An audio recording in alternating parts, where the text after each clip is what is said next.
So yes, moving forward without further ado, let's move forward with the agenda. I request all of you to stand up for the national anthem. Actually, I sorry, I forgot one step.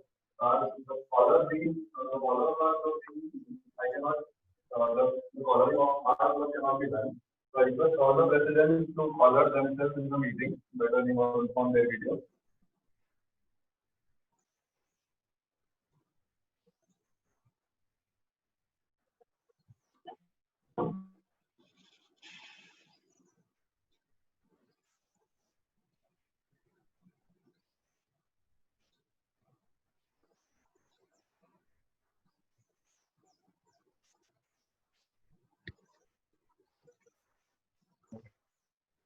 Okay.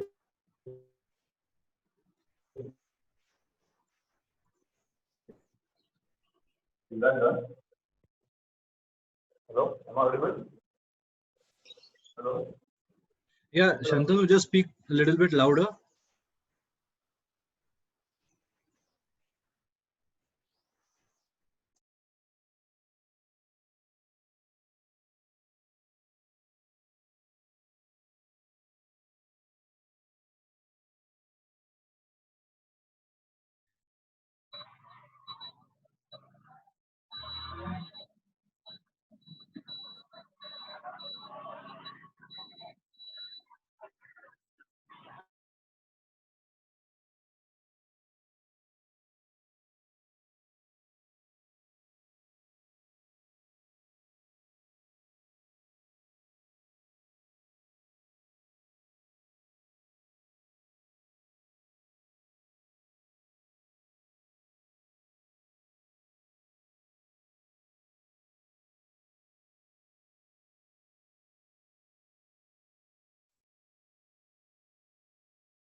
So sorry for the impromptu connection error.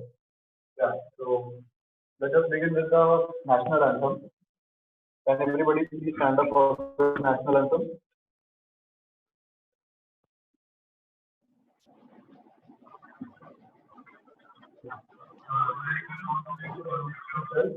And sing the national anthem with me.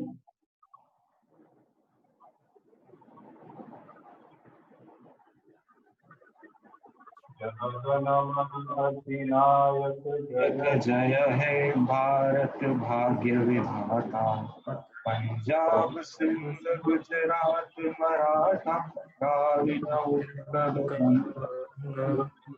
Vindhya Himachal Yamuna Ganga Utkal Jalaj Kalinga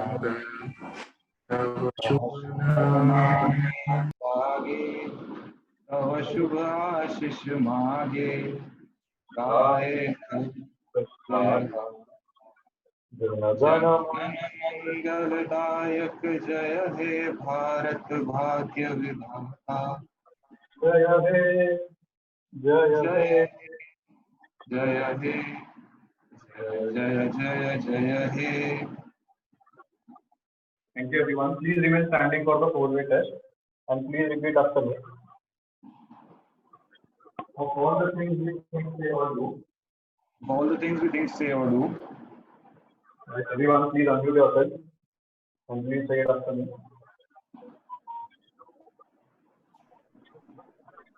please unmute your audios. Please unmute yourself and please say after me.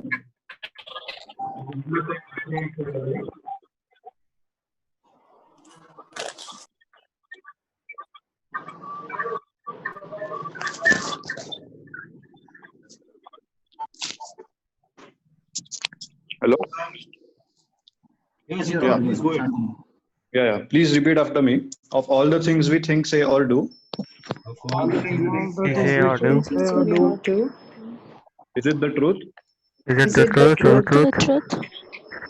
Is it fair to all concerned? Is it fair to all concerned? Will it build goodwill and better friendships? We could friendship. Will it be beneficial to all concerned?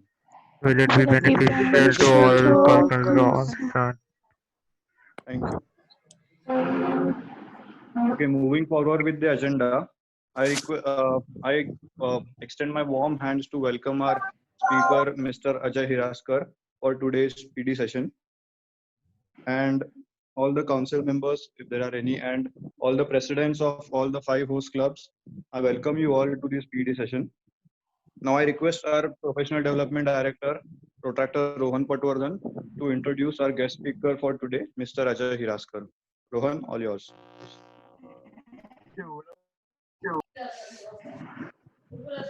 Hello everyone, am I audible and visible? Good, yeah.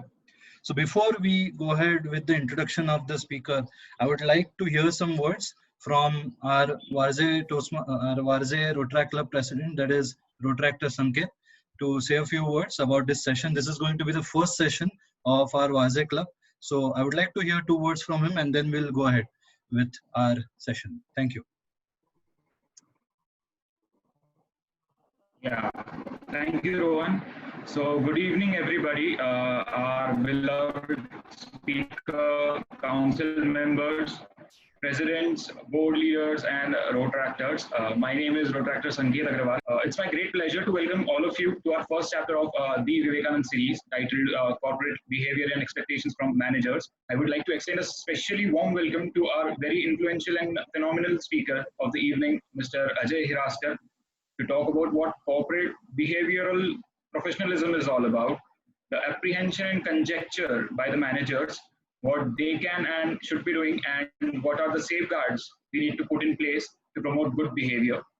I think that a PD session, that is a professional development session here in Rotaract, is the most appropriate venue for this event, because we have a special role in maintaining professional track. We provide professional advice and achieve, maintain, and build strong careers, and exposure to lead and pursue new challenges and opportunities every day. If you think about it, every activity we do requires management as a whole. So we have now a very distinguished speaker to talk about this topic during the rest of the session. So please prepare yourself to be challenged, excited, and inspired. Finally, before I hand over to my fellow member of the board of Rotaract Club of Pune Varje PDD, Rotaractor Rohan Patwardhan, I want to say once more on behalf of the team, RC Pune Varje, welcome and thank you. Thank you very much, Mr. Hiraskar. And I would also like to welcome everybody here very warmly to the special PD event today. I hope we make the most out of this opportunity amid the scenario of the global pandemic, global financial crisis, the Indian economic instability, we can say. I also want here to express my gratitude that all the clubs, those who have joined us today, RC Mid East, RC Indira College, RC ENTC MCOE, and RC Salisbury Park, for accepting to collaborate and join into this event. So I hope a path forward for the session, and this brings me to a welcome to all of you and PDD Rotaractor Rohan. The floor is yours. Thank you so much. Thank you, Rotaractor Sanket. Fantastic first presidential address, I would say. So before we move ahead with our session, I would like to introduce to you all someone that there is a reason why we kept the title of our series as Vivekananda series, because there's a simple reason. He is respected by all, no matter what background you may have, no matter what education you may have. But Swami Vivekananda has always been the epitome of what youth should be, right? So that is why we cultivated a series called as the Vivekananda series, purposely titled under his epitomic name. There's a simple reason why, because our country is 65% of our country is youth. If we should harness this youth, and we have a platform of Rotaract to do so, because this is the youth wing of Rotary. So that is why something that can channelize the energy, that can channelize the intelligence of our youth. So we can have sessions related to that. So today's session is something about most of us are either starting our corporate careers or are into first or second year of our corporate careers. So that is why we just kept a session related to what behaviors we should have and what expectations our managers, our superiors, our subordinates have from us as freshers or as newbies into the corporate world, right? So that is why we have someone with speciality into all this stuff. Just to give him his educational background, he did BA in economics in SIES College, Mumbai. He did masters in marketing management from Jamnalal Bajaj Institute of Management Studies. Also did his MBA from IIM Bangalore, very reputed institute. From his professional background, what I just was amazed with his professional background, he was the district manager at Eureka Forbes Limited.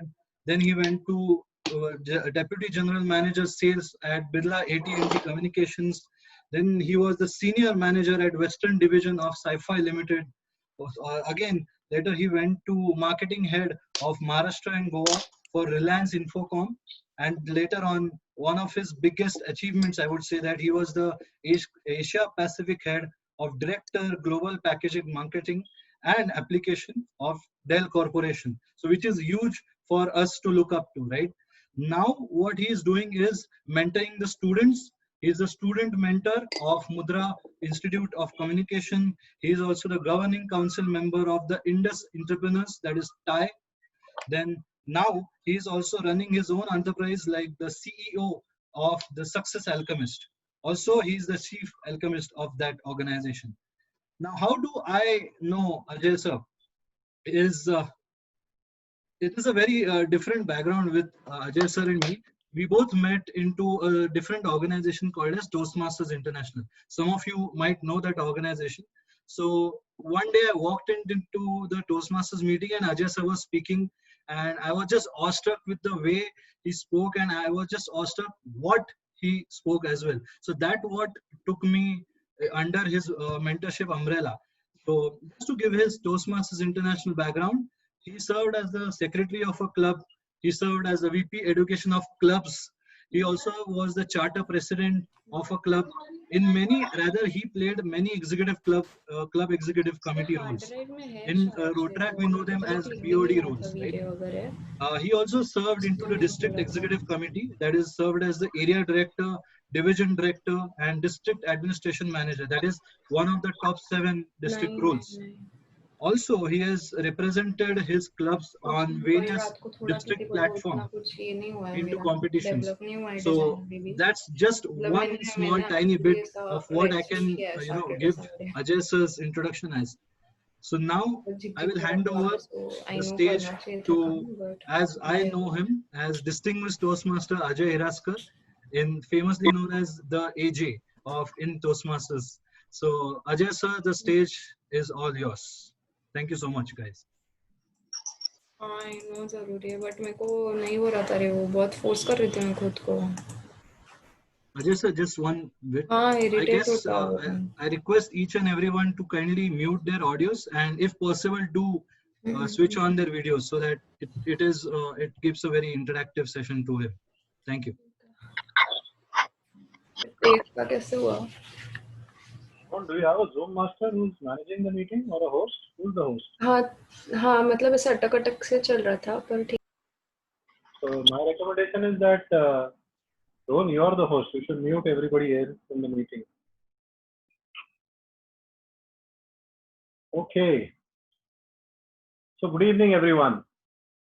I know because you're muted, you obviously can't respond back, but I love to see you have the option of giving a thumbs up. You have the option of giving an applause. That is a button that's available to you under reactions. So please use that liberally as it is during the course of the session so that I know that you really are listening to me and I'm not really doing some other work because most of the videos are still switched off. So obviously I can't see most of you all today out here on this particular session. So first of all, Rohan, thank you very much for inviting me out here. For me, it's obviously interesting to go and speak in multiple forums. And this happens to be one of the different forums that I've landed up having an opportunity to speak with. It's always good to be interacting with so many young professionals, so many people who have committed their time and their energy to support something that is much bigger than themselves. I think that is the one redeeming quality that I can say is common to all Rotaractors. Because at this age, a lot of people, younger people, are more focused on their selfish needs. What is it for me? What can I achieve? What can I do?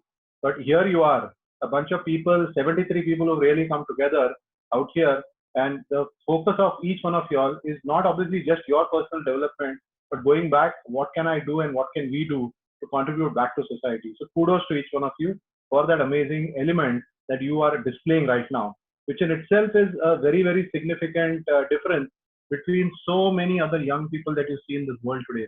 So I think you should really give it a pat on the back and a big round of applause to each one of you for this. So you can use the reaction button of applause for yourself, because I think you are doing an amazing job, each one of you. Thank you very much for putting in this effort. Thank you very much for putting yourself out and doing this. So I was asking Rohan basically when I started off, what is the audience all about? And he gave me this perspective. Obviously, Rotractors, I saw that there are about 10,698 clubs all across the world, across 180 countries that you really have that. So that's an amazing spread. It's an amazing community to be a part of. And I also noticed what is it that there is such a large diversity of the kind of people that come here. But one thing is common, that a lot of people are at the start of their life and their careers in terms of professionally speaking. So obviously, the session that was requested was to ensure that we get into a conversation about what is, when you talk about leadership, what is corporate leadership and what are the expectations you should have as it is. So this is something that I'll do. But before I go there, I'd like to ask each one of you all a question which you can answer through a chat message back again. I'm keeping the chat window open at my end. How many of you have experience in managing people? And you can respond back, and you can put down the years of experience. If you have team of people reporting into you, how many of you have that? Can you please start typing into the chat message?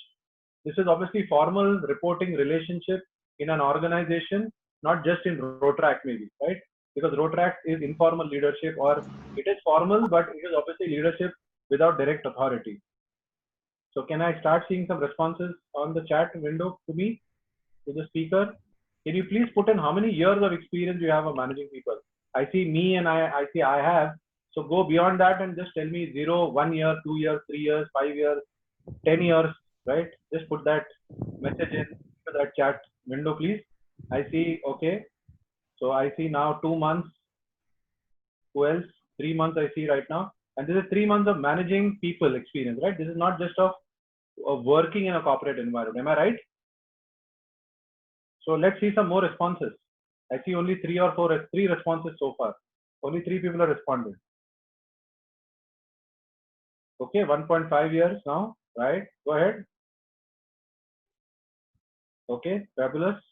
2 months of experience on a contract in Goa, right? 3 months. So 3 months is a marketing intern, which just means you did not manage people, which means you have 3 months of experience. So 2 years, again, Rohan, you have 2 years of formal experience managing people, or is that work experience? No, multiple organizations combined. Okay. 2 months is in HR and recruiting. So doesn't seem to be many people responding to this information looks like out here. Okay, nevertheless, let me stop here because I do not really see too many people responding right now. So I was wanting to ensure that when I understand what's the experience level that most of the people are coming with, it makes it easier for me to be able to tailor this. So nevertheless, let me use what I have, and I'm going to be doing, I have a PPT with me, so I'm sharing that out, and from time to time I'll switch it off so that we can talk also. So it's a combination of both the things that we'll really do. So let's really get into the PPT also as we are talking now. So this is what we are going to be focusing upon: corporate leadership and expectations from a manager. This is basically what we are really talking about, right? So before we get there, we need to understand, when we say leadership, what comes to your mind when you say leadership? Does leadership mean that you have to have people reporting to you to be a leader? Can leadership be exhibited as an individual also without having people reporting to you, right? Can I have some messages on the chat window again? When you say leadership, what do you think comes to your mind?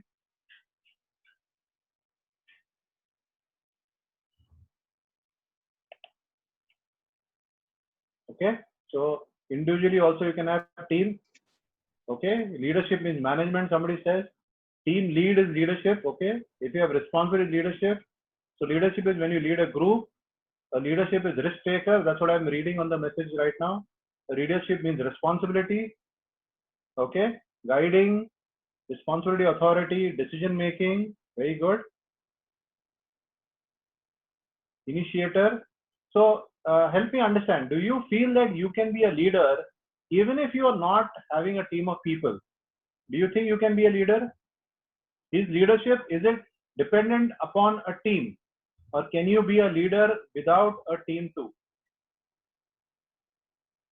Okay, can I have anybody unmuting themselves and telling me how are you a leader when you are not leading a team?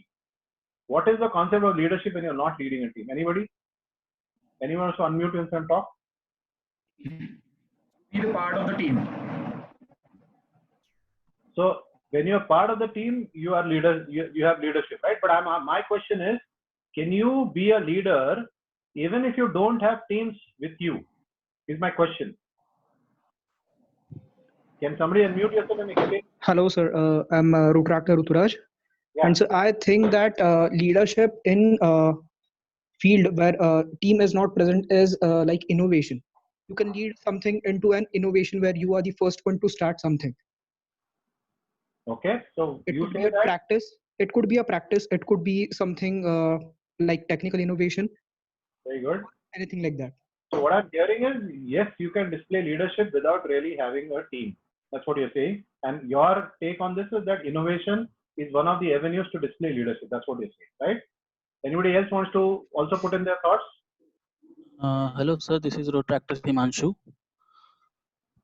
Go ahead, Himanshu. I think taking own decisions and going on the same path is a type of leadership where you take your own decisions by brainstorming or thinking about it. Okay, good. So taking your own decisions, and that is also a display of leadership. Excellent. So I'm happy that all of you agree with me. And this is the concept that you need to distinguish yourself between, as it is. Leadership and management are two different things. Okay. A manager is a person, you are a manager and you have people working with you. But you can be a leader even if you are an individual contributor in an organization, right? Even if you do not have people reporting to you, you can still be a leader. And this is the key element that we need to all understand, that when we talk about right now, that this is one of the most important aspects that let's keep in mind, right? That you can be a leader even if you do not have people working with you. So let's understand right now. Now, even if you have defined that you can be a leader without having people with you, then what is meant by when you say a leader, right? Now, this is a great quote that I found. I could not really identify who's said this, but the interesting part is that great leaders don't set out to be leaders actually. They set out only to make a difference, right? That is the key element of leadership.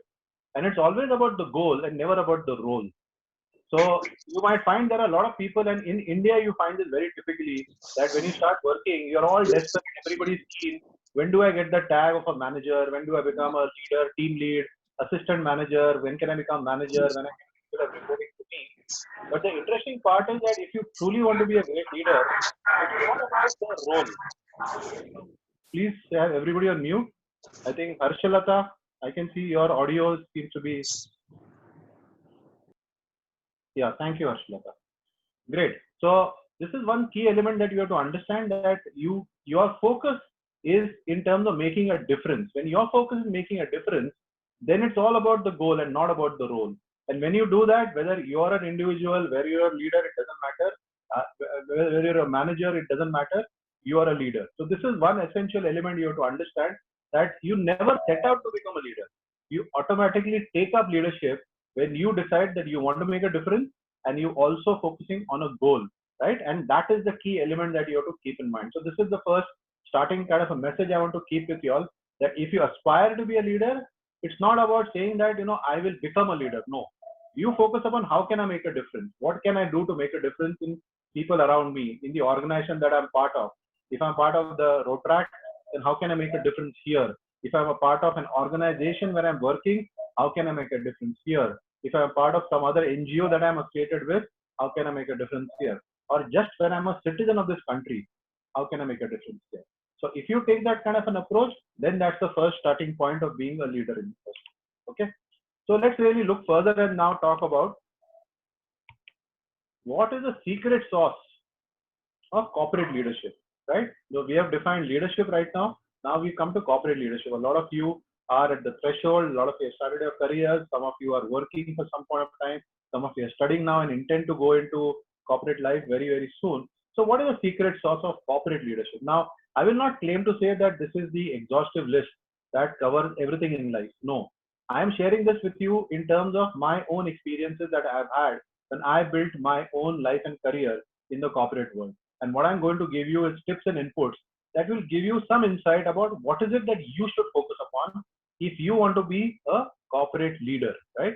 And if you take this, it applies to every sphere in life. It doesn't necessarily only be limited to corporate leadership. It applies to every sphere, but the focus here is on how do you what is the secret sauce that can help you to become a corporate leader? And let's really understand what are the elements of the secret. And there are 5 elements to the secret sauce that I'm talking about right now that let's internalize right now. So what's the first secret sauce all about in terms of a leader, right? Let's understand this. The first secret sauce for becoming a leader is to ensure that you have a mission and values. Now, how many of you have heard this concept of something called mission and values? Can somebody give me again a perspective? Can somebody tell me again on the chat message?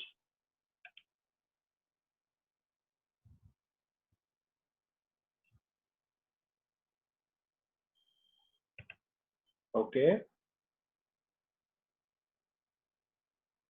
So I see some people are annotating on the screen right now. It's nice fun. So I'm fine with it as long as you don't cover up the main content on the screen. That's fine, right? You can do it in the white spaces if you're enjoying it. That's fine with me. Mission is the ultimate goal to achieve. Okay. Then achievable. Okay. So mission has to be achievable, you're saying. Right? What else? What do you understand when you say mission and values? What do you understand by the word values? A lot of you work in the corporate world, right? So there are values that are followed in the corporate world also. In the organization that you are a part of, they must be putting up saying that these are the values. What is this schema? Values, code of conduct, right? Okay, excellent. Core ethics and morals, very good. Values, ethics and morals. Excellent. Some principles, right? Values are some principles, but they're lived by. Very good. So most of you are really zeroing down upon. Now, it's interesting to figure out why do we start off something like called a mission and values. And this is something which I face a lot, right? I mean, I have been in the corporate world. I've seen people around me.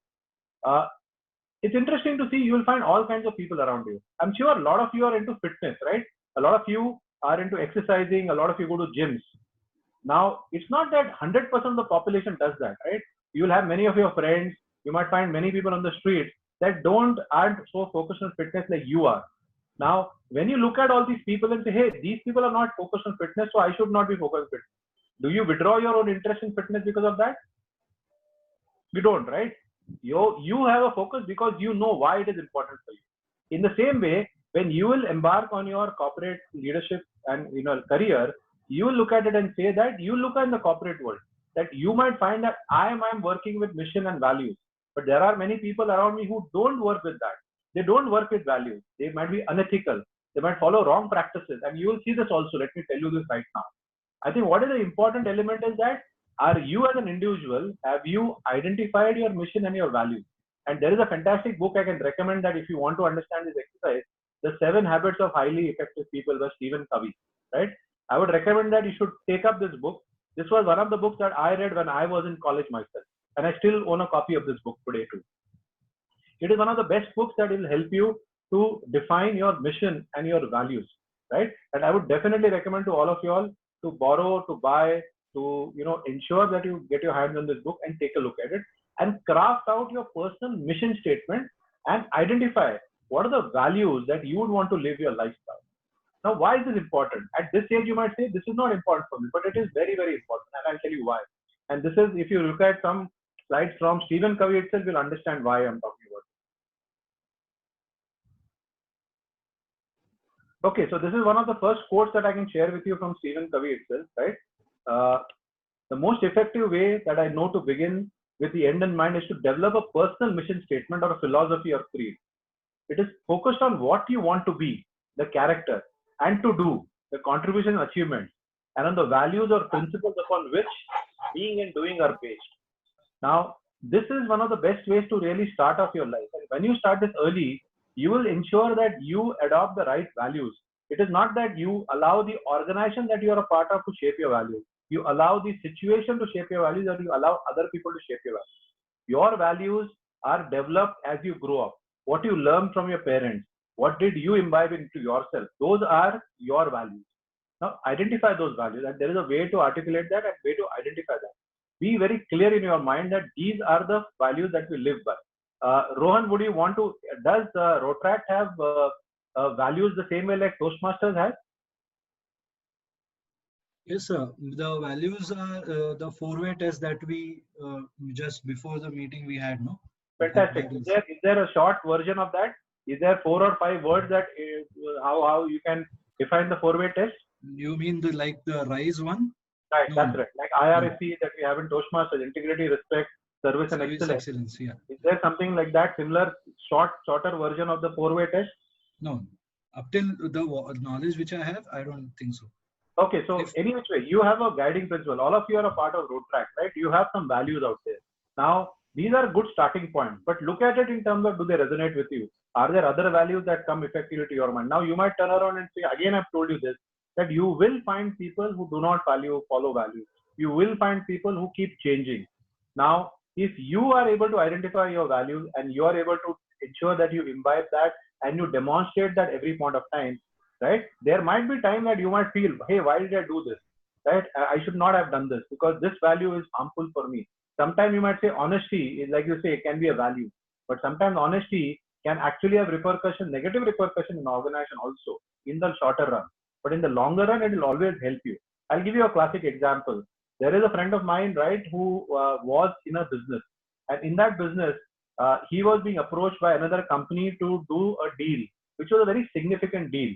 But in that significant deal, there was an impact to a local community that deal would have embedded. It was in the real estate market per se. There was a negative impact to the local community. Now, this person in the beginning was very excited because he was young and he had this as a fantastic opportunity. But when he realized that this is going to have a negative impact to the community, he turned around and gave feedback to that other partner of his that saying this will not work. Now, in the shorter run, it meant that he would have been losing out on his business, right? And he would have lost the opportunity to have made a ton of money through that particular deal that would have happened. But actually, the reverse happened, right? The reverse really happened, that the other partner was so impressed with the honesty that this person displayed that he actually got him involved into bigger projects and he made a lot more money in the process. Now, this is an example of positive outcome of honesty, which we feel in the short run might give us negative. But you'll also find sometimes when you give honest feedback on something, there are people around you who don't appreciate it. But at the end of the day, you will develop a proper reputation. Now, I'll give you as an example in my own life, right? Throughout my life, and you'll find this, there are, when you're in a job, expense claims, you travel, you put in bills for your travel, you put in receipts and all that stuff. Now, right from a very, very early point of time in my career, I ensured that I always put in the right claims, right? I would never fudge claims. And this is very common. You'll find this. If there are anybody who travels and all, you'll understand that when you are at a lower salary, people try to make money out of travel allowances, right? And, putting in, fudgy bills, let's call it like that, very, very frankly. But at the end of the day, even the accounts people know that people are doing this, right? And obviously they will also be stricter when they see somebody's bills because they know somebody has a reputation like that. Now, the difference basically that arises that in the longer run, it helps me because at any point of time, if I submitted any of my statements, right, any time after my travel, my statements will always be approved in the shortest possible time. It wouldn't take too much of time. It will always be clear. Why? It's because the people in the account department knew that if the statement is coming from this individual, there is no gochi, right? There is no jholmal in this. This is actually done completely as per the policies of the company. Now, in the short run, I might have made money, right? Maybe some amount of extra money per month, some more money to burn, to go for a dinner, for a movie. But in the longer run, I built a reputation. And that reputation then gets percolated into the organization because it doesn't stop with the accounts clerk. The account clerk goes and tells the finance manager that, sir, you can sign this account statement because I know that this person will never do. That finance manager in turn goes and tells the other people in the business that, you know, this is a person who you can be clear about, is very honest in the way that he works. So you'll be surprised that you might say that this one activity, which seems to be so small, the repercussions will build into a reputation inside the organization, and that is what helps you. Now, how has it helped me? This kind of a reputation helped me because subsequently, a lot of the senior leaders who knew me came back to me with roles. In fact, one of the things I've told people in my life also is, after the first 9 years, I mean, I've had a corporate career over 27 years before I quit the corporate world. After the first 9 years of my corporate career, I never applied for a job. Right? Why is that? It's because people would approach me saying, hey, we have this assignment. Would you want to? And who are these people? These are people who knew me from before. So the reputation that you built up comes back to you as a benefit to you, right? These people will reach out to you because they know that you are capable, you are honest, you have integrity. And because of that, they will come back to you. And I've always enjoyed, in the next 18 years of my career, I never had to apply for a job. In fact, my resume had never had to be circulated around, for that matter, because at every point of time when I needed a change, that point of time, somebody would land up coming to me and saying, hey, we have this thing, you know, we would love to have you, as a part of our org. And I've taken up roles in industries where I have no background upon. Why? Is because they were not concerned with experience. They were concerned with what is the capability that I brought to the table, what is the integrity I brought. So this is just one example of how it can benefit to you, right? Having your values and your integrity. Now, this is another thing that you don't understand when you talk about values right now. Now, if you don't set your goals based upon your mission statement, then you'll be climbing the ladder of success only to realize when you get to the top that you're in the wrong building. And this is why there is an important element of clarifying your mission and your values, right? So this is very, very important, that if you focus on your goals without your mission statement, and then you'll only realize that you've gone to the wrong place.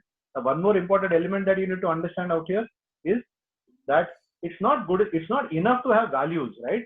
Without vision. Now, you might have values, but without vision.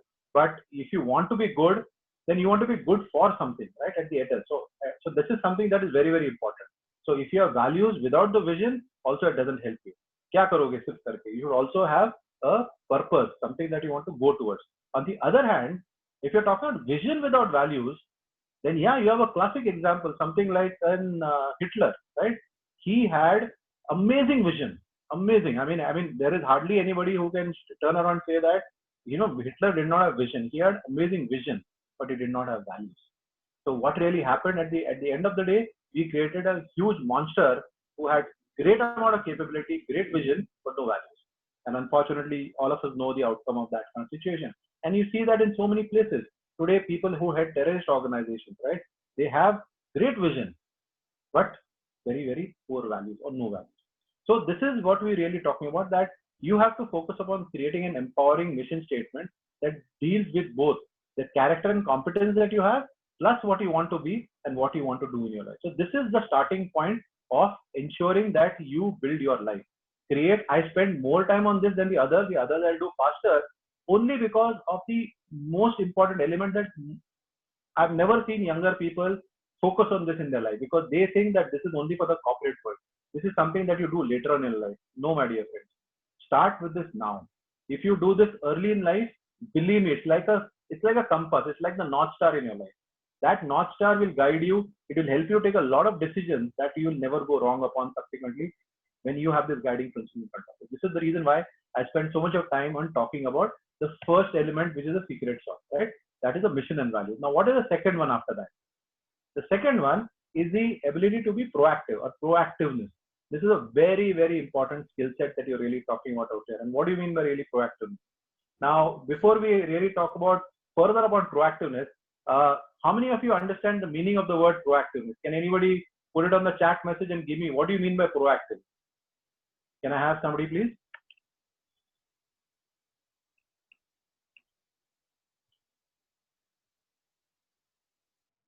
Just 1 second. If anybody wants to answer, they can definitely, if they want to, can they mute and answer you, sir, one at a time? Yeah, but only it becomes confusing. They'll have to put up their hands and somebody has to monitor it. That's why I'm doing it in the chat message. It's faster. So multiple people can respond. So So I No. see you now doing it before time. Wonderful. Active before the incident. Right? Very good. What else? What else is meant by proactiveness? Anybody else? Okay. Multitasking is definitely not proactive. Being prepared, okay, is a part of being proactive. Immediate response is not necessarily proactive, but maybe it's partially a part of it. Okay.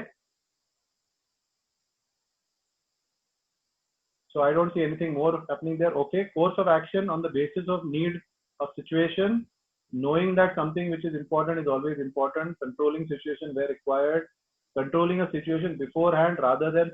So proactive is not necessarily controlling or something like that. Proactiveness is just about working in anticipation or working in advance to something. Now, if you want a certain outcome, then you have to be willing to be proactive towards it. One of the best examples that I can give you of proactiveness is I was leading an organization where we were this was a sales team, and I had a team of about 120 odd people, and we had a lot of younger people also who were part of our team. Now, we had one of our salespeople who was just about 2 or 3 years experience, like most of you all sitting in this room out here, who had joined sales.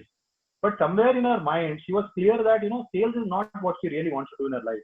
And she wanted to get into the HR department of the organization. This is obviously when I was heading one of the sales operations in Dell. So it's a very large corporation. Obviously, it's not very easy to go from a sales role into an HR role, because obviously the skill sets are different and all that. What does this girl do? Now, because we used to be managing the Australia and New Zealand market, for her, the work timing for her started at 6 in the morning and she finished her work by 2 o'clock in the afternoon. Okay, that was her work timing. Now, what did she do? She went and approached the HR team and she told them that, hey, listen, I finished by 2 o'clock. I would want to do an informal internship with you. No formal, nothing, right? I want to spend the next 4 hours. That means their working time is the whole day till 6 o'clock in the evening. So she said that after I finish my work in the morning, for the next 4 hours, I will come and help you out in the HR team with anything that you need to do, right? So give me any job that you want. I'll come back and help you out. And every day she would do that. She did this literally for a year. Can you believe it, right? She would work for 8 hours in the morning, up from 4 o'clock in the morning. You'll get out to the office at 6 o'clock, work till 2 o'clock, finish that off, quickly have a lunch, go back to the HR team, spend time in the evening. Now, what really happened out of that? They were so impressed with her dedication. They were so impressed with the fact that she learned so much that just about a year later, when they had a role in the HR team, then they offered her that job, right? And she was able to make a seamless switch. Now, there would have been 10 other people who might have been interested in taking that kind of a move, right? And they would have applied also for this vacancy, but none of them would be considered. Why? It's because this girl was proactive. This girl was willing to take the initiative. This girl was willing to put in that effort before it was required. So she knew what's the outcome she wanted, but to get to that outcome, she was willing to work proactively towards it. And this is just for example of what is proactiveness all about. So ask yourself this question always, that can I be proactive in what I do? If I want to do something, can I take initiative? Now, if you do this, then that is the best way for you to be successful in the corporate world. I'll give you another example. In my own corporate life, when I started my career, this is absolutely in my start of my career. I started my career in the Times of India, right? And when I started my job as an absolutely fresh out of college, I had 16 other people who joined with me at the same position. Some of them had previous experience also, and I was a fresher out of college, right? I was a complete fresher out of college. This is before I did my MBA, after my graduation. So just a fresh out of my college, 16 other people joined with me at the same role, some of them with experience. But in the first year itself, when I was handling a small market, I did a market study of that particular market and submitted a research report to my general manager. He was so impressed with that because it was never expected that somebody at that position would be doing something like this, taking this kind of initiative, being proactive in terms of demonstrating.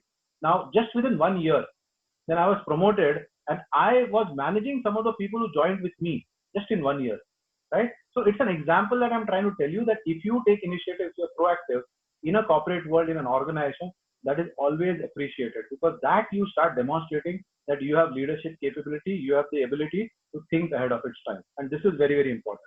I'm going to give you a couple of the concepts of proactiveness. And this is something that you have to understand. This is also taken from Stephen Covey's book, The 7 Habits. Now, this is something that, a lot of us, get confused.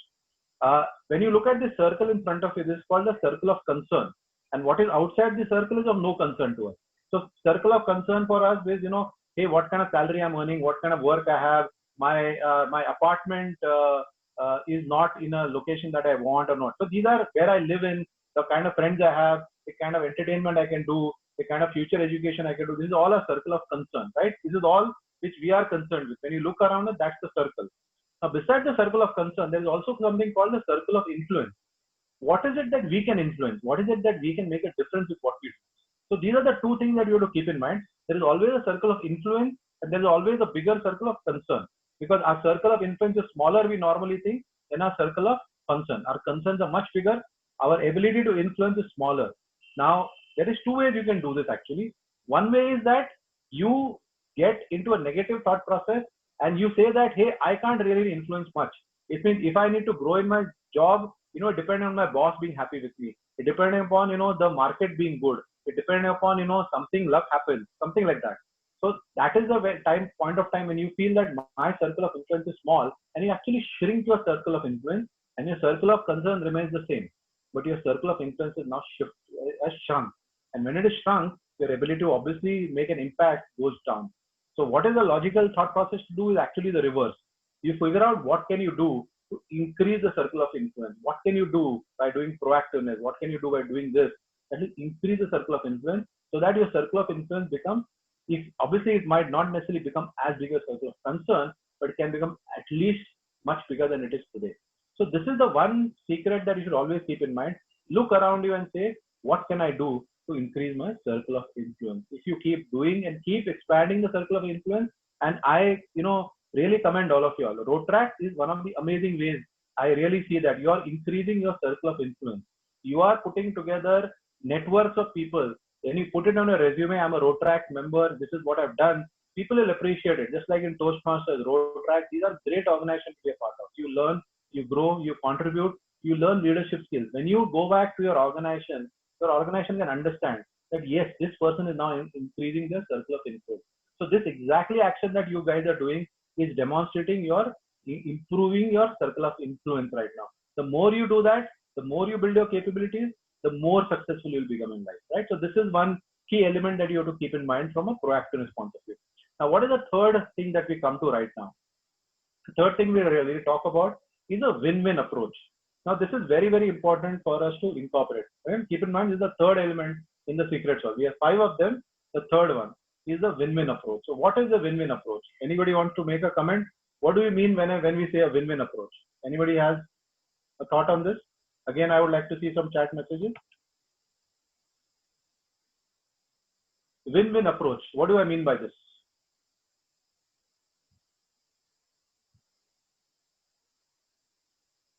Okay, then everyone is happy. Excellent. That's right. Everybody gets a benefit. Wonderful. What else? No loss in any possible case. Okay. Manager and employee both are winning their side of argument. Oh, okay. Not necessarily an argument, but existing solution oriented instead of problem oriented. Okay. Being solution oriented. Okay. Fine. Any other thing? Organization and personal satisfaction. Decision is favorable to both parties. Yeah, I think most of you are getting it right in terms of, and it's not necessarily a negative element of an argument or anything like that. A win-win approach is whenever we try to do anything in life, when we ensure that we focus upon that if there are two entities in the process, both of them emerge winner, right? In life, what really happens is a lot of individuals focus upon saying that I have to win and you have to be lose out of that, right? Only when you lose, I win, but not necessary. You can always take a win-win approach to anything, including, believe me, you might find sometimes that there is a challenge that, somebody has a different expectation and you have a different expectation. Now, it can still work out to be a win-win situation if both of you are able to do something about it. Now, maybe I'll give you another example, right? Again, early on in my career, I was to manage, in fact, Pune was one of my markets. I was based out of Mumbai, and Pune was one of my markets. And we had a dealer out here, and this was in the electrical industry business that I was. It was a sales role. And I was an area sales manager at that point of time. My second job, incidentally. The first one is what I told you earlier. This is my second job. And that point of time, we had a dealer in Pune. And, when I went to meet the dealer for the first time, I sat down with him, I had a conversation. For him, he was very unhappy. He says, business is going down, we are not really growing. I'm not able to take more stock, because this was a product that they have to stock and sell. So that means the company only get business when they would place an order with us, and they were not willing to place an order because they already had stocks with them. So that was a big challenge that really came across, saying, then what can we do? So ultimately, it's a win-lose situation. That means I will, force him to buy a product. In the process, he'll be losing because now he's invested his money, and in the process, I might have won. So it's a win-lose. It could be the other way around. He puts on his foot and says, hey, sorry, I don't know how to do business, and I want to return your stock. Maybe it's a win for him, maybe it's a lose for me, right? It's a lose-win situation. So what is the third kind of win-win situation that we did out of this? What we really did was we created additional sub-dealers that he had so that he could push out his stock to more people. The more people had access to that stock, so he could move his stock to the next level, because of which his inventory went down. He got money from these sub-dealers that he really had, and in the process, he was able to place an order with us. So that turned out to be a win-win situation. So just an example of a win-win situation that you can take in your life. Many such examples you can think about when you work in your environment.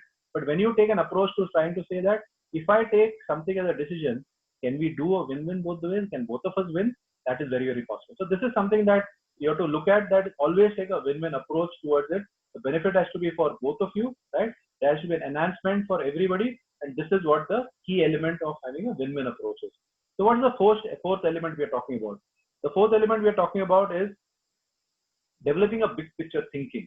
Now, big picture thinking seems to be a very, very, anomaly. You say, hey, I am just a junior person. I'm doing this role in this organization. My job is just to maybe file some papers, or my job is to just, do some research or whatever like that, whatever job you're doing today right now. But at the end of the day, if you really start getting into a thought process, say that understand the big picture about your organization, about your business, about your industry, then your perspective really change. Now, how do you develop a big picture thinking? I think the simplest answer from my point to each one of you is, do you invest time to read, to learn about what's happening in the industry? Do you talk to other people? Even if you are doing one junior role, do you go and talk to the other department, understand what is there, understand the linkages, what really works, how does it work? It's just like a car, right? If you, at one end of it, if you turn the ignition, something happens in the engine, right? The engine fires off. Then what really happens when you press the accelerator, what happens?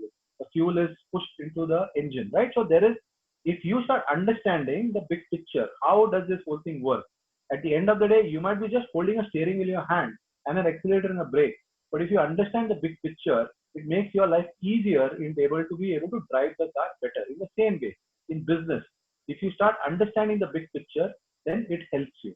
And one way to do that is, right, understand, go to other departments, meet up with them, understand what to do, understand the linkages, understand the levers of the business, right? So this is very, very important element that you should do in your life. If you do this early, in the beginning, it might seem to be very, very unrelated. But very soon you will start seeing, when you grow and you start taking on roles, then a lot of these leadership roles that you get into are interdependent on other people. And the way that you'll grow into these roles is when people see that not only are you good at your job, but beyond that, you have a bigger picture thinking and understanding of the organization. Now, if there are two people who are doing well in their job and they are being considered for a promotion for the next level, whom do you think will get through to the next level, right? The person who has a big picture thinking. So this is one thing that you need to incorporate into yourself so that you start understanding the bigger picture of your organization, about the industry, about what is changing in the industry, about your competitors. It all goes into all of that. So this is very, very important thing that you should invest in. And a connected point to that is the fifth one, but it's not only related only to the industry, but goes beyond that also, is investment in your own personal growth. What do you do to invest in your growth? Today you're attending this session, which is basically you're investing in your personal growth right now. You're learning something which is important to yourself. So this is very, very important. So I would recommend to you all that, like I said, to understand your industry, read. When you do that, you're investing in yourself. Invest in yourself by getting into road tracks, taking on roles, taking on leadership roles, taking on responsibility. Because responsibility is something very funny. The more you take on, the more it's enhanced. That means your shoulders become stronger to take more load. A lot of people shy away. So I'll shy away. I will not do this. But when you think about it the other way around, when I take this, my capability will increase. I will become better at what I'm doing. Then automatically you will be able to grow much better. So this is a very, very key skill that you have to be figuring it out for yourself. invest into yourself. Keep around, I don't know how much of time do anybody does this, but in a week, right? If you are working for 40 hours, right? My recommendation to you is at least between 2 to 4 hours every week. Keep beyond that time so that you read, you listen. There are TED Talks, there are videos, there are books available. Invest, read, learn. If you do that, I mean, this is just a small collection of the stuff that I put in time to read and stuff like that, right? This is something I've had a habit. I mean, earlier in my life, when I was I was based out of Ahmedabad, and every day on Saturday we used to have half a day, right? And I was married at that point of time. I was pretty young. I got married at a younger age. But in the Saturday afternoon, instead of going back home, what I would do is I would go to the British Council Library every Saturday, right? Sit down at the British Council Library and randomly pick up books and magazines and read them there. Because obviously I couldn't really afford to buy a lot of books, and some of these books were pretty expensive. You couldn't get them, but they had a fantastic collection. So every Saturday in the afternoon, instead of going home, I would go and spend and invest my time. So ask yourself this question: am I investing in time in terms of developing myself and growing myself, attending lectures? I mean, we didn't have videos at that point of time. You guys are lucky now. You have so much of content that's available on your fingertips, on your phones. You can just pick it up and do it right now. So, but do you do it? Instead of watching those Netflix movies, instead of wasting your time in terms of those music that you might listen to, that's fine. Entertain yourself, but invest time in yourself also. If you don't, then you will not be able to see that success that is really there. So these are the 5 mantras we are talking about, right? In terms of that. Okay, so these are the 5 mantras that you see in front of you, which are important for you. Have mission and values, have proactiveness, have a win-win approach, a big picture thinking, and investment in your own personal growth. So these are the 5 things that you should be focusing upon that will help you to be successful in your corporate leadership. And leadership is not defined by just being a manager, but just being a leader. And when you're seen as a leader, growth is but automatic, right? So we will come now to the second part of what we had talked about is what is it that you should be doing as a manager, right? Something that, if you want to grow into a manager in the same way, what is it that you should expect from manager? And these are Marcus Buckingham. I don't know how many of you heard of him, but he's written some fantastic books about Strength Finder and how is it that, you can use and work on your strengths. Again, I recommend that's a good book. Please go and hunt for the book as it is and read that book. It's a fantastic book about how do you focus on your strengths and build upon your strengths to become successful in your life. So this is the 4 elements that Marcus Buckingham talks about, that when you are being a great leader, these are the 4 things that you focus upon. When you focus upon this is where then you become a successful leader. That means you select someone, you don't just select as it is for experience or intelligence, but you select for talent. If you're able to select for talent, then obviously you're investing in the right people. When you set expectation with these people, then you define the outcomes, right? And not just the steps. What is it that you want? People are pretty smart. If you are able to give them the outcome and give them the support, they are able to figure it out. When motivating somebody, you have to focus on their strengths, not on their weaknesses. Not to point out you can't do this, you can't do that. Ye tumse nahi hoga. No, you focus on their strengths and help them to use their strengths to get to where you want. And when developing someone, you find the right fit, right? Not just about putting them to the next kind of a promotion or something. Because a lot of people, unfortunately, in the corporate world, you'll find are the people who hit the ceiling of their own incompetence, right? They have grown to a point where now they cannot grow anymore. They're incompetent, they're frustrated, and then they take out the frustration on people below them. So it's an unfortunate reality, but that's the reality of the world today. And with that, we have a wonderful statement from Sheryl Sandberg, who was earlier the Facebook CEO, right?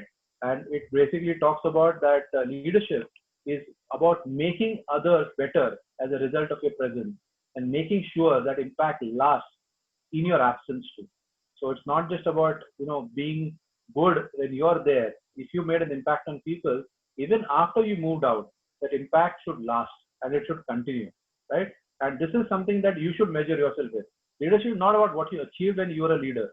Leadership is about what happens when you are not there. Does the team continue? Are they able to deliver great results? Are they able to do outstandingly better because you created that capability? So this is the key element that I would want to leave as a last message to you all. And that's it, I think, from my end. Thank you very much. I'm slightly above time. We have 40 minutes. I see that we have come to about 44, 45 minutes. This is my email address. I'm happy to take any questions if you have the time right now. If not, then we could do it over email. Yeah, thank you. Over to you, Rohan. Thank you, Ajay sir. Thank you for the wonderful session. One thing I can definitely vouch for is that how did you bridge the gap between leadership and corporate behavior? So that is something you mixed it up and brought it into the presentation. So I love that new thing that you brought to the table. So I have received one question from the audience, is that how to bridge the gap between what the company actually wants and what the applicant brings to the table. So this might be during a job interview, this might be during any work presentation, appraisals, whatever. So let's just me repeat the question. How to bridge the gap between what the company actually wants and what the applicant actually brings to the table. So how do you wish to say this? Okay, that's a great question. Now at the starting part of that question, you have to understand that there has to be many elements common between what the company wants and what you bring to the table, right? You cannot be that what the company wants and what you bring to the table, they're completely different. And then you say that, can we find an alignment? It's not possible in the first place. So that means you are trying at the wrong place, right? As simple as that. So in the first place, the starting point to this is that there has to be an alignment. Now that alignment is not necessarily only in terms of experience. And I'll give this as an example, right? In an organization, there is a leadership role, just for example, a next level role, and or a particular role that requires people to have good people management skills, to have a person to have good ability to communicate, just for example. Now, if it is a sales organization, then what really happens is that people turn around and say that only if a person has that sales experience, then the person can take this role. But if you are able to demonstrate through the conversation, through the resume, that because of these experiences, now I have done in a Rotaract club, I have managed projects which involved 100 people, and that involved coordination between 10 agencies, right? We worked with 5 NGOs, and I coordinated that effort, and we did manage this amount of money, we coordinate this amount of activity, these many man-days of effort went in, and I was the person doing it. Just an example now. Now you're demonstrating your capability without necessarily being correlated directly to that job. But ultimately, these are transferable skills. Like this experience is not waste. Just because you did it in Rotaract doesn't mean that you can't apply that same experience in an organization, right? So you are able to then translate your experiences somewhere else, right, into what is required for that role and job. And if you're able to communicate, that's one thing. Maybe like I said, communication skills. If you are able to demonstrate that, like in Toastmasters, I've done this levels, I've got these certificates, maybe I won this contest, automatically what it really indicates that you are able to learn, you are able to utilize these skills effectively to the best advantage. Now, believe me, I know that in many organizations, you might not have the people, but there are enough leaders today in the market who believe in talent and not just on experience, who believe in terms of capabilities, right? I've had people that we have moved from the finance accounts department. I mean, I've had an accountant in our organization. From there, we moved him into a sales role, managing one of our centers. I mean, he became an executive first, and then he became a manager, and he was highly successful at that. Why is that possible? Is rather looking at the experience, we looked at the talent. And when you start looking at talent, now you should also take that responsibility on yourself when you become manager tomorrow to do that. But believe me, you will see there are a lot of people in today's world who are willing to bet upon that talent and that capability. So it's up to you to be able to present it. If you can't present it, it won't work. So the first place, there has to be some semblance of match. The second element is, how are you able to position your other experiences into what that job requires and articulate that. And the third element is that you are able to obviously demonstrate that subsequently when we come in face-to-face conversation. Those are the 3 parts to it. Thank you, Ajay sir. We have a question from Sejal Shroff, Rotractor. So she says that what are some of the basic skills that one should have while joining the corporate? Right? Just a minute to disturb in between, guys. If anybody of you has got any questions, please drop them in comment section. As soon as possible. Yeah. So Ajay sir, I'll just repeat the question for you. I can read the question here. What are some of the basic skills one should have while joining the corporate, right? Yeah. So I think very clearly, I would say that, focus on long term and learn in the short term. I mean, when my son started working, my first advice to him was, for the first 5 years, don't worry about what you earn. Focus on what you learn. Because if you learn the right things, then your life is great. Unfortunately, currently right now, I see a lot of people in the short run focused on, what do I do in the short run? So the first element I'll tell you, the first skill that you should develop in yourself is the ability to focus on learning. Now, if you are able to create that ability when you join our organization, right? That's the basic starting skill, I would say, that focus on learning. What is the second skill that I would say? Is learn to be able to go through those other elements that I've spoken about, right? Ensure that you have your values correct. Ensure that you are able to demonstrate that. The third element I would say beyond that is burn the midnight oil, right? I know that, getting a job is the end of the story. You will see around you, somebody is just working 8 hours and finishing it off. I'm saying is don't have to have 15 hours. No. But the point is deliver outstanding work. And if it takes you longer to do that, put in that. But deliver outstanding work. Get into the habit of excellence, right? This is one great habit. In the past, unfortunately, in our schools and colleges, we were never taught excellence. Excellence is not a virtue that we really practice. So excellence is something that if you incorporate into yourself and you try to do that whenever I submit something, even if I submit a document, it should be mistake free. Now, if it takes me a slightly more time to do that, and I will put in that effort, because when you start imbibing these habits, then they become ingrained into you. When they become ingrained into you, you will start being successful. So what are the three things I spoke about? One is focus on learning. The second is focus upon excellence. And the third is ensure that you're delivering value. These are the three things you should focus upon. So these are the key skills I would say that we should have. And beyond that, we are not talking about functional skills. I mean, it might be, computer programming if you're a software programmer. It might be writing if you are joining an editorial team or whatever like that. Those are functional skills, which is anyway required, right? And these are the, let's call it personal skills that you should have. Thank you. Thank you so much, Ajay sir. We do have another question from Rotractor Himanshu. So he says that being a leader, how do you deal with the people who don't agree with you? Well, in the first place, you should be willing to look at the other point of view also. Believe me, and a lot of times what happens is that people disagree with you and becomes an ego issue then. If I said something, how is it that you are disagreeing with me, right? So the first point of view is that we're willing to understand the other's point of view. Like they say, if you look at a coin, right? Ek taraf head hai, ek taraf tail hai, right? What if you keep the coin in front of you, you can see only one side. That side you can see is the head side of that coin. Now the other person in front of you can only see the tail side of the coin. Am I right? So basically, he's also right and you're also right now, isn't it? But because you can see only what you can see, but you cannot see what he can see. So the first thing as a leader is to develop is the ability to look at things from the other's point of view. Are you able to get up from your position and go? This is physically, metaphorically, it is saying that uske nazare se dekho ki bhaiya, why is he saying this? What is the reason for it? Don't have to say that just because I see this, this is right.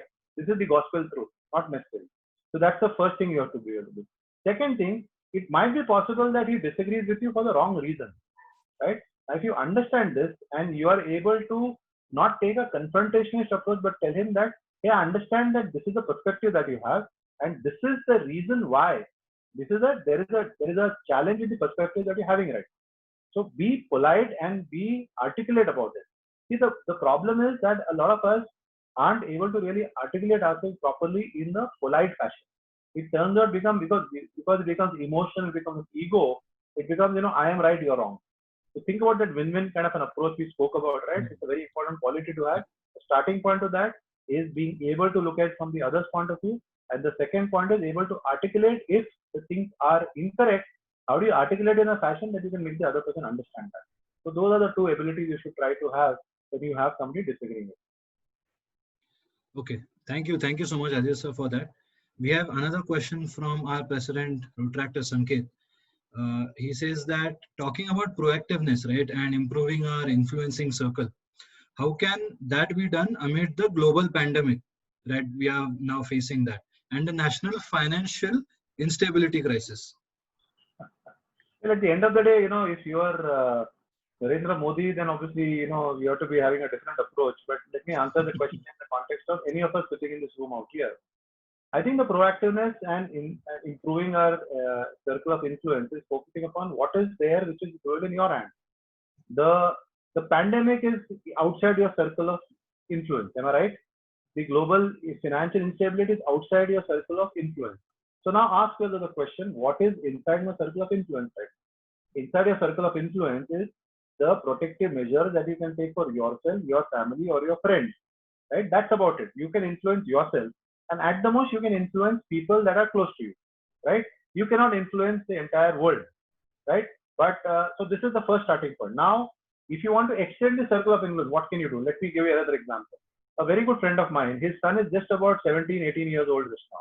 He's just in college today. Now, he saw this problem that this COVID situation, because I'm giving an example related to the question that you asked, that he saw that, this is a major problem that people are facing, that hospitals are full, there isn't spaces out there. Now, what do we do? Now, he said, let me do something about it. Now, he could have said, Arey, main kya karunga? I have nothing as a circle of influence of mine. What did he do? In fact, if you want, I can share that video with you all, and I can do that with you, Rohan. He created a nice video. And what was that video about? He researched upon the subject and found that housing societies in some part of the country have started creating in their clubhouses or in empty flats, right, facility for isolating asymptomatic patients. That means the patients who are asymptomatic can be kept there. But now what is the advantage? The advantage is they are near their families.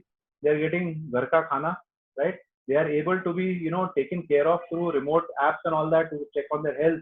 And the society might need to create only an oximeter, oxygen arrangement, maybe a visiting doctor from time to time and stuff like that. Now he created this video and he put it out. Now because of that, not only in his own, he used to live in Bombay. Not only in his own society that this happened, that they created this, but it happened in several other societies, right? And this video became viral. One of the local cable channels picked it up and they put it in their news report. And that went even more viral after that. So the beauty of it now is, now you understood that you have a circle of influence that is limited. But if you want, you can increase that circle of influence to an extent that it starts becoming bigger and bigger. And this is just one example, right? And so this is the way I tell you that you have to figure out that these are the ways I can improve my circle of influence. And by doing that, then I am making a bigger impact than what I can possibly do right now, right? And this is just one of the approaches you can possibly do. Okay. I hope that answers your question. So Ajay sir, we just have 2 more questions. After that, we will have to close the session. No, I'm sure, because if you guys are running out of time, I'm happy to do the question later on. Also, you can send it to me or email. Also. No, at least we have 2 questions as of now. We can definitely address those. So another question is from Rotractor Ajinkya Alat. He says that how to break the wall between the boss and the employee, which will help in bringing up the creative thinking of the employee while they are working from home. So why is the wall a barrier to your creative thinking? Your creative thinking can still be there whether there is a wall or not. In the first place, is there a wall? A lot of time we assume there is a wall, right? Look at yourself. If some of you hold leadership position, Rotaract itself. Am I right? Some of you are the president, some of you hold responsible position. Now there are members. Now even if I don't take this the same as boss and subordinate, but now tell me, if you have some of your members who want to take initiative, who are doing excellent work, who are willing to put themselves out and do extra. Just for example, do you love such a person or do you hate such a person? Give me the answer. Any of the leaders in Rotaract. Do you like a person like this or do you hate a person like this? Anybody want to unmute? Or anybody can unmute and go ahead, please. Right? I'm sure nobody hates a person like this. So in the same way, it is not that, and I'll also tell you why and who is the person who hates this. The person who's himself incapable, the person who's himself not confident of his capabilities. When they see somebody who's smarter and better than them, those are the people who will be, not happy with such a person, right? But when you are a person as a manager or a leader who is confident of himself, who is confident of their capability, right? Then you are not going to be. You are going to be happy if you have people in your team who have all of these qualities. Now, why would you not encourage them in the first place? So because of which, the only way that you might have a wall is because the person that you're working with maybe has a small mind or is, too small-minded enough in terms of that. That is the only reason why I can think about it. But your creativity cannot be stopped by him. Your creativity is up to you. Keep putting it up. Maybe they'll reject it. Maybe they'll say no. That's okay. I mean, it's just like net practice. Keep putting it up. You don't change what you are because somebody else is different. You keep getting better and better, right? Because automatically your roles will change. Other people in the organization will see, hey, this is a smart person. He's not really getting the support that he wants from this manager. Let me switch him, get into some other team, stuff like that also happens. Right. Thank you, sir, for answering that. We have another last question we can address over here. That is from District PR Officer Niharika, Rotractor Niharika. She said that sometimes we end up mixing our professional and personal life, and hence hence someone disagrees. We end up spoiling our personal relationships as well. So how do we overcome this? You cannot change a situation. You can change your reaction.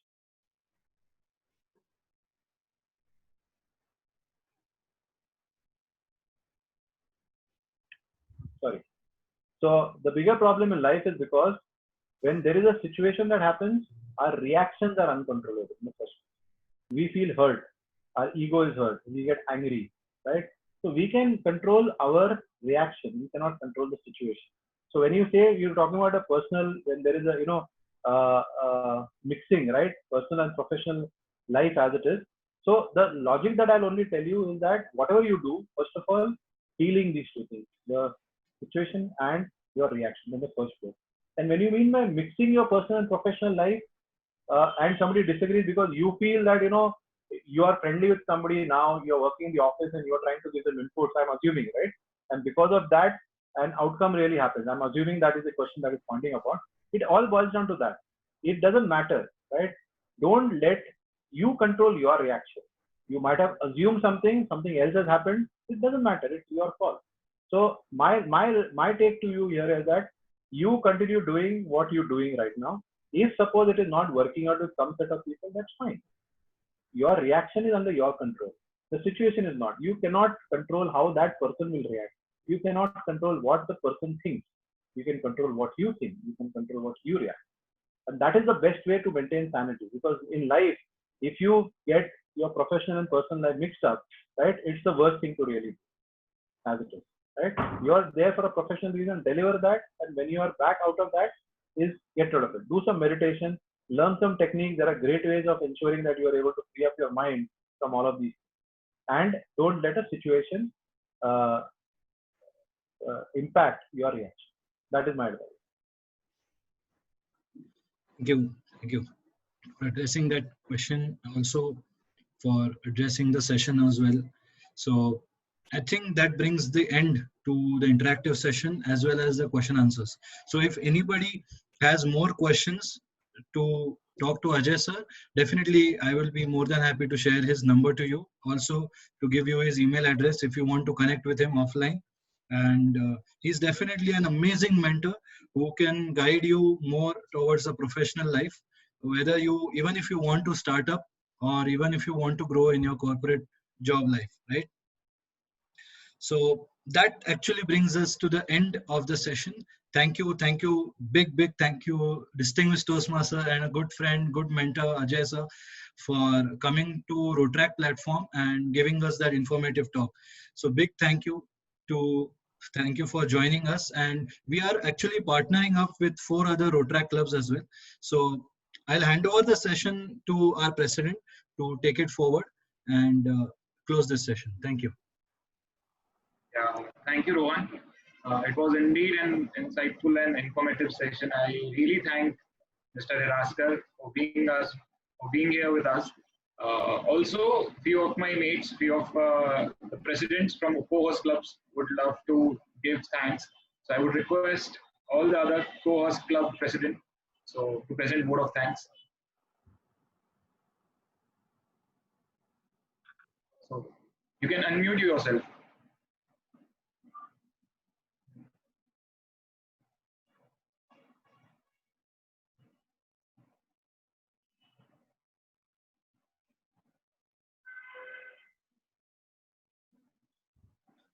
Okay, any of the presidents who want to give any feedback, you are more than welcome, please. Co-host club presidents, please unmute yourselves.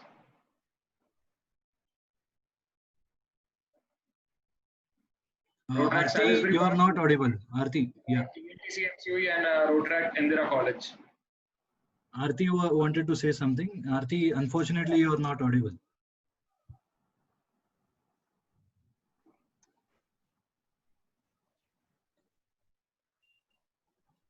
I think she dropped off, I guess.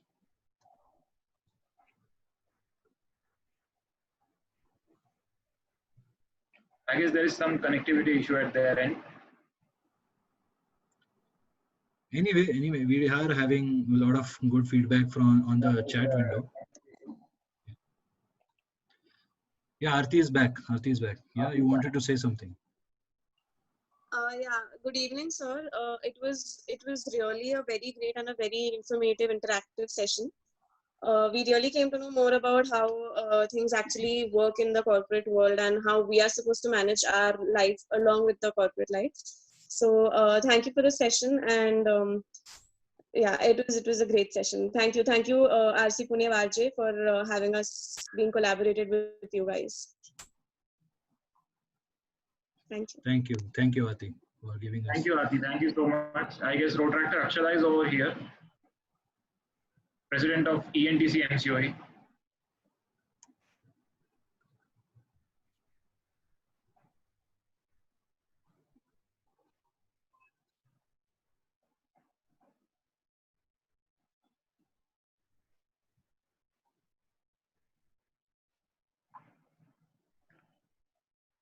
You're not audible. Yeah, there's a connectivity issue, I guess.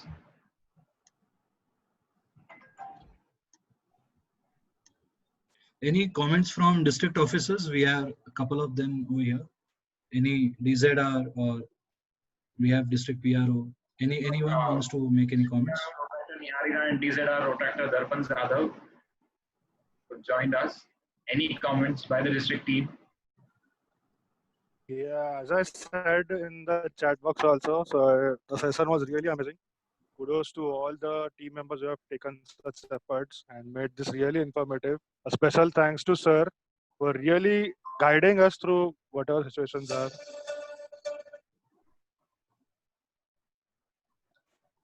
Sorry, I just got a call in between.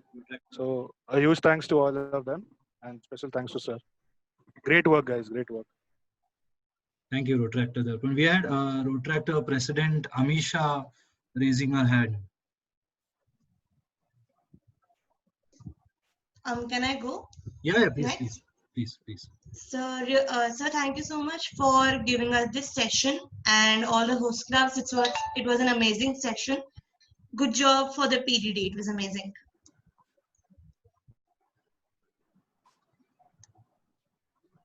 Thank you, Niharika. Thank you so much, Niharika. Thank you so much, Rotractor.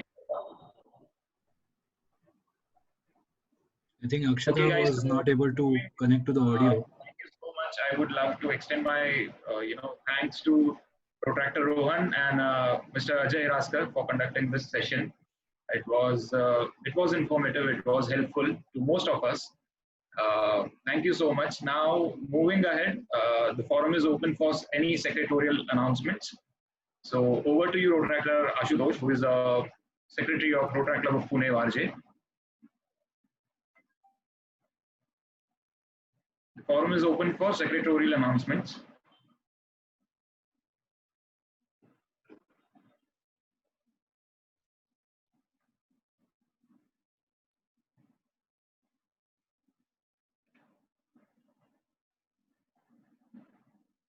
All the other secretaries can pitch in if they've got any.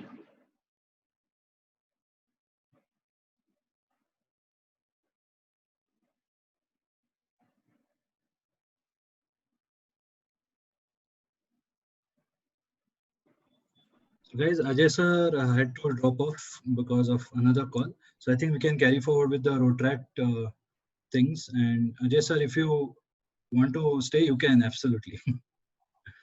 No problem. So I'll do some other work in parallel, switch off my video, but thank you very much again for the opportunity and all the very best to each one of you. Thank you. Ajay sir, we have a token of appreciation for you.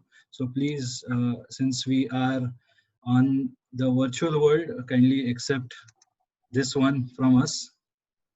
Is the screen visible to you? Thank you so much, sir, for joining us. big thank you, and we'll soon hope to meet you in person as soon as this lockdown situation gets over. Sure. Thank you so much, sir. Thank you. Okay.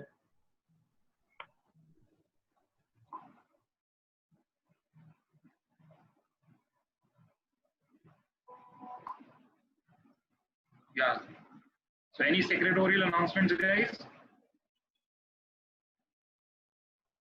As of now, for Vaze Club, Vaze members and directors, please stay on this meeting.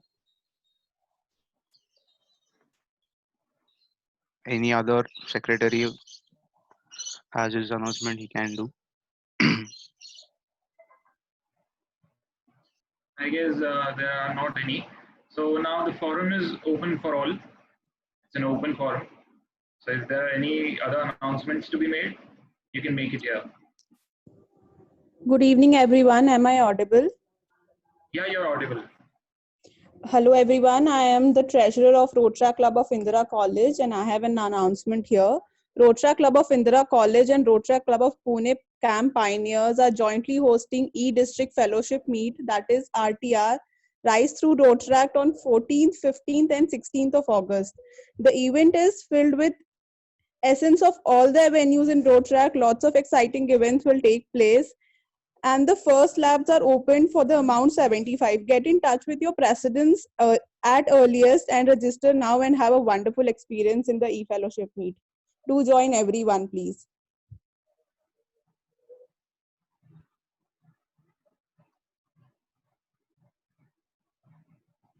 Any more further announcements? Saket, Protractor Kedar here. Yeah, I have a few induction. Hello. A few inductions to be made today. We've got Rotractor Darpan Zadav with us. So all the new members,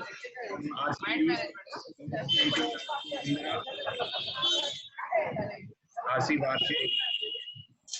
From RC Pune Midist, Sejal Shroff, can you please switch on your cameras and unmute yourself?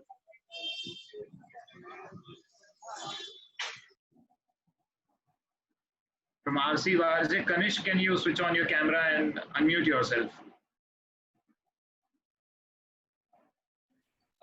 Yeah, sure.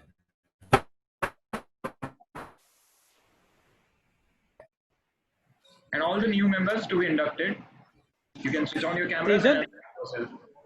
Yeah, Sejal, can you please unmute yourself and switch on your camera for the induction?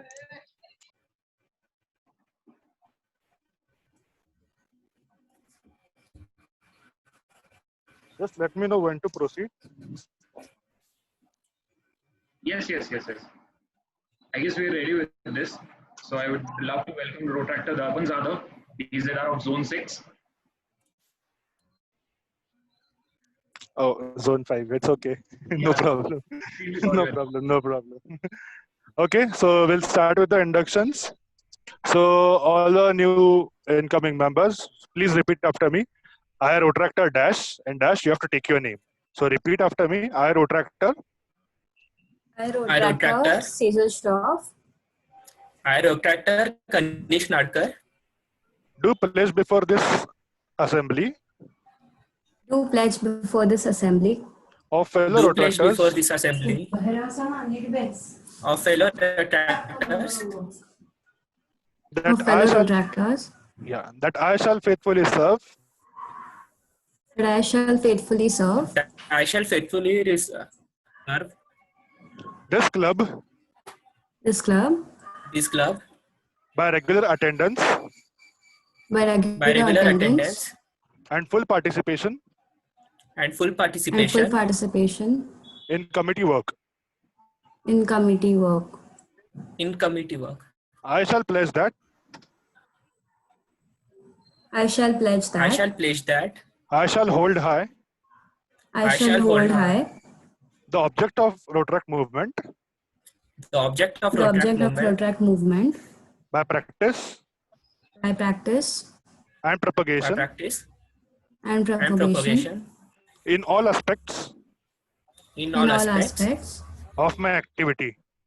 of my activity.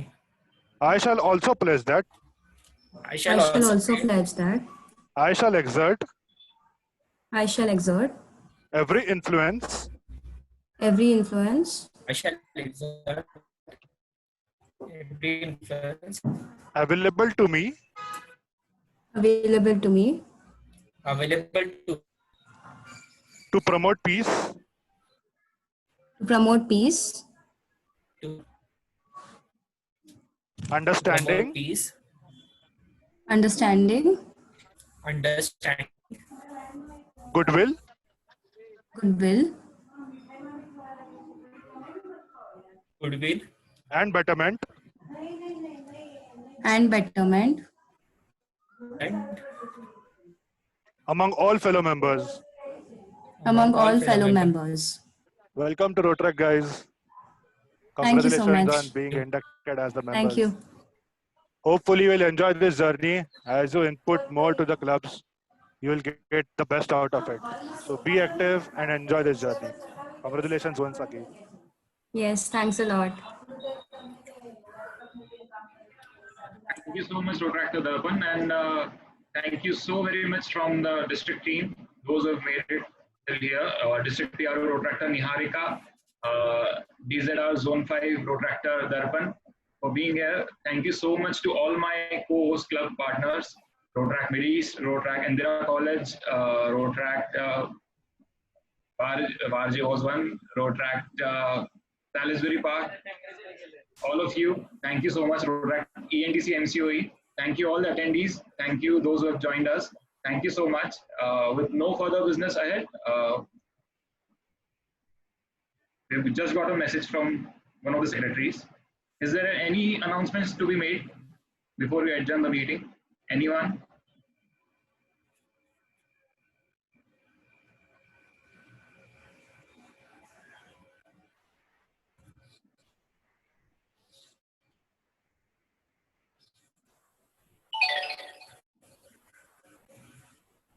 Are there any announcements to be made?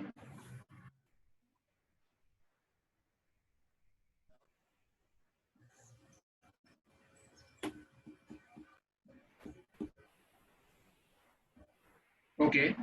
So with no further business ahead, we adjourn the meeting hereby. Thank you so much, guys. Thank you so much, everybody.